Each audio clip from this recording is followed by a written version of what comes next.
ശ്യാമസുന്ദര എന്നാണ് വിളിച്ചിരിക്കുന്നത്. അവർക്ക് ഭുവനമൊന്നും കണ്ടിട്ടില്ല.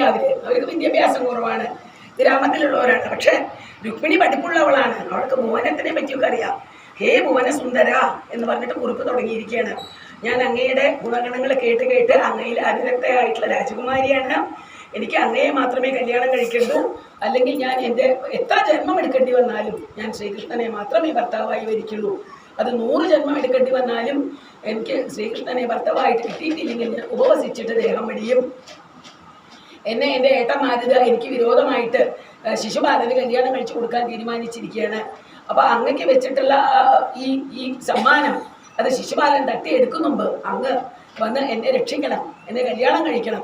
അപ്പോൾ അങ്ങ് വിചാരിക്കും കല്യാണം വീട്ടിൽ തിരക്കുകൾ നടക്കുന്ന സ്ഥലത്ത് വന്നിട്ട് എങ്ങനെ ഒരു യുദ്ധം എടുക്കേണ്ടി വരില്ലേ എന്ന് അങ്ങക്ക് തോന്നും. ഞാൻ വഴി ഉപദേശിച്ചു തരാം, അതിലെഴുതിയിട്ടുണ്ട്. ഞാനൊരു വഴി പറഞ്ഞു തരാം, അങ്ങ് വരൂ. എന്നിട്ട് അവിടെ ഞാൻ നാളെ വൈകുന്നേരം കല്യാണത്തിന് മുമ്പ് അംബികാദേവീനെ തൊഴാൻ പോവുക. കല്യാണ പെണ്ണ് നടന്നു പോകണം എന്നുള്ള ഒരു ചിട്ടയുണ്ട്. അപ്പം ഞാൻ നടന്ന് അമ്പലത്തിലേക്ക് പോകും. അങ്ങനെ ഭഗവതിയെ ദർശിച്ച് അംബികാദേവിയെ ദർശിച്ച് അമ്പലത്തിൽ നിന്ന് പുറത്ത് കിടക്കുന്ന സമയത്ത് അങ്ങ് അവിടെ പുറത്ത് മുറ്റത്ത് അത് തേര് കൊണ്ടുവരണം, എന്നെ തേരിൽ കഴിച്ച് കൊണ്ടുപോകണം. അപ്പോൾ ഒരു യുദ്ധം ഒഴിവാക്കാൻ പറ്റും. എത്ര വരെ പറഞ്ഞിട്ടുണ്ട്. ഭഗവാൻ കത്ത് വായിച്ചു. എന്നിട്ട് പിന്നെ ബ്രാഹ്മണൻ പറഞ്ഞു, കത്ത് വായിച്ചു കൊടുത്തു. ഇത്രയാണ് ഇതിലുള്ളത്, ഇനി അങ്ങ് എന്താ വേണ്ടാച്ചാൽ ചെയ്തോളൂ എന്ന് ബ്രാഹ്മണൻ പറഞ്ഞു. അപ്പം ഭഗവാൻ പറഞ്ഞു, എൻ്റെ ബ്രാഹ്മണ, ഞാനും ഈ രുക്മിണിയെ പറ്റി ആലോചിച്ചിട്ട് ഉറക്കല്ലാണ്ട് കഴിച്ചു കൊടുക്കുകയാണ്. എങ്ങനെയാണ് ഇവളെ സ്വന്തമാക്കുക എന്നുള്ളത്. എന്തായാലും നമുക്ക് ഇപ്പം തന്നെ പുറപ്പെടാം.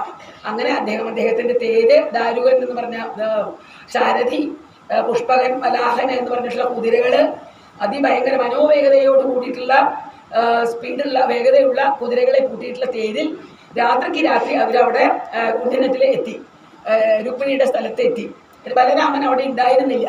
പിന്നെ ബലരാമൻ വന്നിട്ട് വലിയ സൈന്യങ്ങളോട് കൂടിയിട്ടാണ് ബലരാമൻ ചെന്നത്. ബലരാമൻ അറിയാം യുദ്ധം ഉണ്ടാവുമെന്ന്. കൃഷ്ണനൊന്നും കൊണ്ടുപോകാണ്ടാണ് പോയത്, വെറും ബ്രാഹ്മണനും കൃഷ്ണനും കൂടി പോയി. പക്ഷെ ബലരാമൻ വലിയ പടയോട് കൂടിയിട്ടും ചെന്നു. അവിടെ ചെന്നു. പിന്നെ ഭീഷ്മകന് വലിയ സന്തോഷമായി. നല്ല നല്ല ഭരന് ഉണ്ടാക്കിയ ഉറുമ്പിൽ തന്നെയാണ് കടത്തിയത് എന്നൊക്കെ പറയാണ്. എന്തായാലും അങ്ങനെ അവിടെ സൽക്കരിച്ചിരുത്തി. പിറ്റേ ദിവസം പിന്നെ ദേവി അമ്പലത്തിലേക്ക് പോവുകയാണ്. നമ്മുടെ രുക്മിണിക്കുട്ടി ഒരുങ്ങി പുറപ്പെട്ട് പോവുകയാണ്. അപ്പോൾ പുറത്ത് ഭഗവാൻ തേരും കൊണ്ട് പുറത്തെത്തി. അവിടെ പുറത്ത് തന്നെ പഠിക്കൽ തന്നെ കാത്തു നിന്നു. അവിടെ തൊഴുത് രുക്മിണി ദേവി പുറത്തേക്ക് ഇങ്ങനെ വരികയാണ്, തൊഴുകൽ കഴിഞ്ഞിട്ട്, പ്രാർത്ഥനയൊക്കെ കഴിഞ്ഞിട്ട്. അപ്പോൾ കുറേ രാജാക്കന്മാർ വന്നിട്ടുണ്ട്, സ്വയംവരമാണല്ലോ. അപ്പോൾ കുറേ രാജാക്കന്മാർ മതിലിൻ്റെ മീതെ, വാഹനങ്ങളുടെ മീതെ, പിന്നെ എന്താ പറയുക, രഥങ്ങളിലൊക്കെ ഇരുന്ന് രുക്മിണി ഒരു നോക്ക് കാണാൻ. കാരണം അത്രയ്ക്കും സൗന്ദര്യമുള്ള കുട്ടിയാണ് ഈ രുക്മിണി. നോക്കാൻ വേണ്ടിയിട്ട് ചിലർ മതിലും നിന്ന് വീഴണോ, അങ്ങനെ പലതും അവിടെ നടക്കുന്നുണ്ട്. രുക്മിണി പക്ഷേ ഇതൊന്നും നോക്കണില്ല. ഭഗവാൻ വന്നിട്ടുണ്ടാവോ, ഇത്രയും ആണുങ്ങൾ നിൽക്കുമ്പോൾ ഞാൻ എങ്ങനെയാണ് നോക്കുക? അപ്പോൾ ഒരു സൂത്രം ചെയ്തു അത്രേ. മുഖത്തേക്ക് ഇങ്ങനെ അളകങ്ങൾ വീണ് കിടക്കുന്നുണ്ട്. അത് ഒതുക്കുക എന്നുള്ള പോലെ തൻ്റെ വിരലുകളുണ്ട്, അത് ഒതുക്കണ പോലെ ഒന്ന് ഇങ്ങനെ എങ്ങനെ ആക്കിയിട്ട് ഒന്ന് നോക്കിയിത്രേ. അപ്പോൾ നേരെ മുമ്പിൽ ഭഗവാന്റെ തേരാട് കണ്ടു എന്ന് പറയാണ്. അപ്പോൾ ഭഗവാന്റെ ഇങ്ങനെ അപ്പോഴും ഭഗവാന്റെ തേരിലേക്ക് നടക്കുക എന്നുള്ള പോലെ അഭിനയിച്ചില്ല എന്ന് പറയാണ്. പതുക്കെ തൻ്റെ തേരും അപ്പുറത്തുണ്ട്. അപ്പം ഇങ്ങനെ മുമ്പിലേക്ക് നടന്നു. ഭഗവാൻ അങ്ങ് വന്ന് കൈ പിടിച്ച് വലിച്ച് തൻ്റെ രഥത്തിലേക്ക് അങ്ങോട്ട് കയറിയിട്ട് പാഞ്ഞു പോയി എന്ന് പറയാണ്. അപ്പോൾ ജരാസന്ധൻ ഈ ശിശുപാലൻ്റെ ചാടി അങ്ങനെ എല്ലാ രോമങ്ങളും പോയി. ഒരു സൈഡിലില്ല, ഒരു സൈഡിൽ. ഇതിന് തേജോവധം എന്ന് പറയും. അത് ക്ഷത്രിയന്മാർക്ക് വളരെ അപമാനകരമാണ്, അത് മരണത്തിന് തുല്യമാണ്. എന്തായാലും തേജോവധം ചെയ്തു. അപ്പോൾ ഇത് കണ്ടുകൊണ്ടാണ് ബലരാമൻ അവിടെ എത്തുന്നത്. ബലരാമൻ യുദ്ധമൊക്കെ കഴിഞ്ഞിട്ട് എത്തുകയാണ്. ബലരാമൻ പറഞ്ഞു, എന്താ കൃഷ്ണ വിവരമില്ലാത്തവരെ പോലെ ചെയ്യുന്നത്? ബന്ധുക്കളെ നമ്മൾ ഒരിക്കലും കൊല്ലാൻ പാടില്ല, ഉപേക്ഷിക്കാൻ വേണമെങ്കിൽ ഇങ്ങനെയൊന്നും ചെയ്യാൻ പാടില്ല, അഴിച്ചു വിടൂ എന്ന് പറഞ്ഞു. രഥത്തൊന്ന് അഴിച്ചു വിട്ടു. രുക്മിയോട് പറഞ്ഞു, പോയിക്കോളും രുക്മി, വേഗം ജീവനും കിട്ടിയില്ലോ. രുക്മിക്ക് ഇനിയിപ്പോൾ കുണ്ടിനത്തിലേക്ക് കാല് കുത്താൻ വയ്യ, കാരണം ശപഥം ചെയ്തിട്ടുണ്ട്. കൃഷ്ണനെ കൊന്നിട്ട് അനീതി കൊണ്ടേ ഞാൻ കാല് കുത്തുള്ളൂ, സത്യം. അപ്പോൾ പിന്നെ വേറൊരു രാജ്യം, ഭോജകടം എന്നൊരു രാജ്യം ഉണ്ടാക്കി. എന്നിട്ട് അവിടെ താമസിക്കാൻ തുടങ്ങി എന്ന് പറയാണ്. എന്നിട്ട് ഭഗവാൻ ഇപ്പം എല്ലാം ക്ലിയറായി. അവിടെ ബലരാമസ്വാമി രുക്മിണിക്ക് വളരെ വലിയ തത്വോപദേശങ്ങൾ കൊടുക്കുന്നുണ്ട്. രുക്മിണി, നിന്റെ ഉള്ളിൽ അഹങ്കാരമുണ്ട്, നിന്റെ ഉള്ളിൽ ആ ഹൃദയഗ്രന്ഥി ഇപ്പോഴും പോയിട്ടില്ല. സ്വന്തം എൻ്റെ സഹോദരൻ, എനിക്ക് എന്നുള്ള ആ വിചാരമുണ്ട്, അത് ഉണ്ടാവാൻ പാടില്ല. നീ ഇപ്പം ഈ കൃഷ്ണനെ കല്യാണം കഴിച്ചു, നീ വിചാരിക്കുന്നുണ്ടാവും ജീവിതം വളരെ സുന്ദരം, മനോഹരം, സുഖമായിരിക്കും. കൃഷ്ണൻ അങ്ങനത്തെ ഒരാളേ അല്ല. കൃഷ്ണൻ ഒരാളുമായിട്ടും ഒന്നുമില്ല. ആത്മാരാമനാണ്.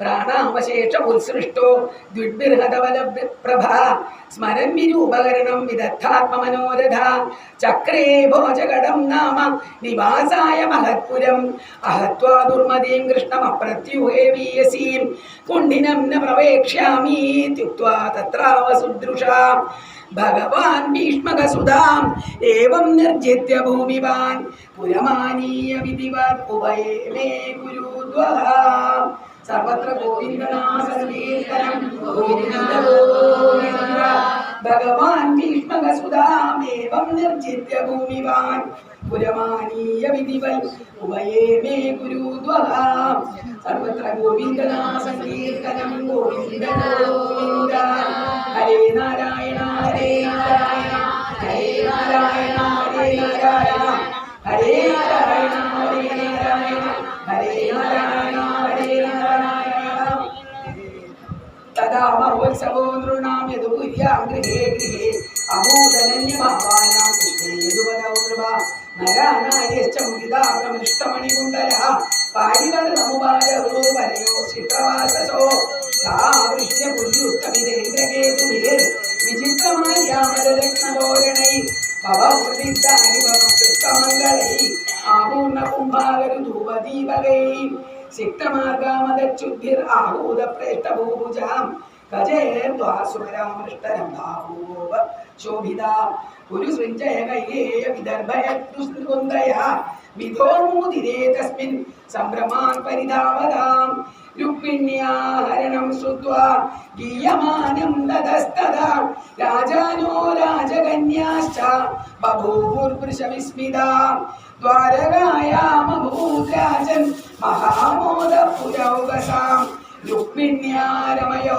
വേദം ദൃഷ്ട്വാ കൃഷ്ണം ശ്രിയപരീം രുക്മിണ്യാഹരണം ശ്രുത്വാ ഗീയമാനം തതസ്തദാ രാജാനോ രാജകന്യാശ്ച ബഭൂവുർവൃഷവിസ്മിതാ ദ്വാരകായാമഭൂരാജൻ മഹാമോദപുരൗകസാം രുക്മിണ്യാരമയോ വേദം ദൃഷ്ട്വാ കൃഷ്ണം ശ്രിയപദീം ശ്രീകൃഷ്ണാർപ്പണമസ്തു ഇതി ശ്രീമദ്ഭാഗവതേ മഹാപുരാണേ ദശമസ്കന്ധേ ഉത്തരാർദ്ധേ രുക്മിണ്യുദ്വാഹം നാമ ചതുഃപഞ്ചാശത്തമോऽധ്യായ സർവത്ര ഗോവിന്ദനാമസങ്കീർത്തനം ഗോവിന്ദ ഗോവിന്ദ ഹരേ രാമ രാമ രാമ ഹരേ ഹരേ ഹരേ കൃഷ്ണ കൃഷ്ണ കൃഷ്ണ ഹരേ ഹരേ ഹരേ രാമ രാമ രാമ ഹരേ ഹരേ ഹരേ കൃഷ്ണ കൃഷ്ണ കൃഷ്ണ ഹരേ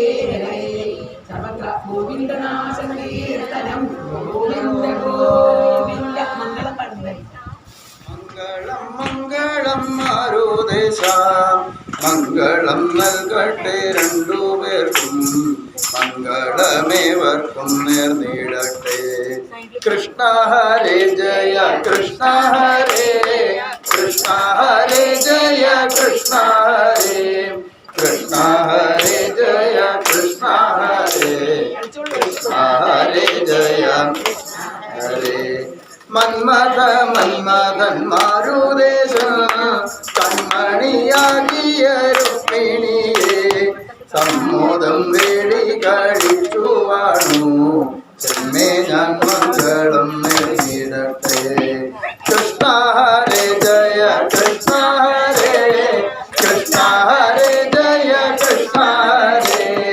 കൃഷ്ണ ഹരേ ജയ കൃഷ്ണ ഹരേ കൃഷ്ണ ഹരേ ജയ വൈദർഭി രുക്മിണി തമ്പുരാട്ടി വൈദഗ്ധ്യം കാണിച്ചു വേണ്ട പോലെ കൈവല്യദാതാവമൃജനെ കൈവരിച്ചെന്നതു ഭാഗ്യമായി കൃഷ്ണ ഹരേ ജയ കൃഷ്ണ ഹരേ കൃഷ്ണ ഹരേ ജയ കൃഷ്ണ ഹരേ കൃഷ്ണ ഹരേ ജയ കൃഷ്ണ ഹരേ കൃഷ്ണ ഹരേ ജയ കൃഷ്ണ പുണ്യം നീ ആർജിച്ചു 100 ജന്മം പുണ്യപുഞ്ചത്തിങ്കൽ മാല കാട്ടാൻ പുണ്യവും പുണ്യവും മേളിച്ചു പുണ്യമൂലകിലുയർന്നിടട്ടെ വരട്ടെ. കൃഷ്ണ ഹരേ ജയ കൃഷ്ണ ഹരേ, കൃഷ്ണ ഹരേ ജയ കൃഷ്ണ ഹരേ, കൃഷ്ണ ഹരേ ജയ കൃഷ്ണ ഹരേ, കൃഷ്ണ ഹരേ ജയ ഹരേ. പ്രേമത്തോടൊന്നു ഇടിച്ചെന്നാകിൽ ആമകൻ തീർത്തുവാൻ കൃഷ്ണനെത്തും. പാദം വീടിച്ചു കരയുന്നോടെ പാണി വീടിച്ചവൻ പാലിച്ചിടും. കൃഷ്ണ ഹരേ ജയ കൃഷ്ണ ഹരേ, കൃഷ്ണ ഹരേ ജയ കൃഷ്ണ ഹരേ, കൃഷ്ണ ഹരേ ജയ കൃഷ്ണ ഹരേ, കൃഷ്ണ ഹരേ ജയ ഹരേ. ദുർഗചരണത്തെ സേവിച്ചപ്പോൾ ദുർഘടം തീർത്ഥം മരുപ്പിടിക്ക് ദുഃഖവിനാശനം കാർവണ്ണന്റെ ഉൾക്കൊണ്ട ജായാപാദത്തെ നൽകി. കൃഷ്ണ ഹരേ ജയ കൃഷ്ണ ഹരേ, കൃഷ്ണ ഹരേ ജയ കൃഷ്ണ ഹരേ, കൃഷ്ണ ഹരേ ജയ കൃഷ്ണ ഹരേ, കൃഷ്ണ ഹരേ ജയ. എത്ര ശിശുപാലരുണ്ടായാലും എത്രയോ രുക്മിമാർ നേരിട്ടാലും അത്ര ഭഗവതി മുകുന്ദമുരാരേ ശരണം മേ തവ ശരണയുഗം രാധാകൃഷ്ണ മുകുന്ദമുരാരേ ശരണം മേ തവ ശരണയുഗം പ്രജാഭ്യാം പരിപാലയന്താം ന്യായേന മാർഗേണ ഓൾറെഡി ഉണ്ട് സുഖിനോ ഭവന്തു കായേന വാചാ മനസേന്ദ്രിയർവാ ബുദ്ധ്യാത്മനാ വാ പ്രകൃതേ സ്വഭാവം യദ്ദൃശകലം പരസ്മൈ നാരായണായേതി സമർപ്പയാമി.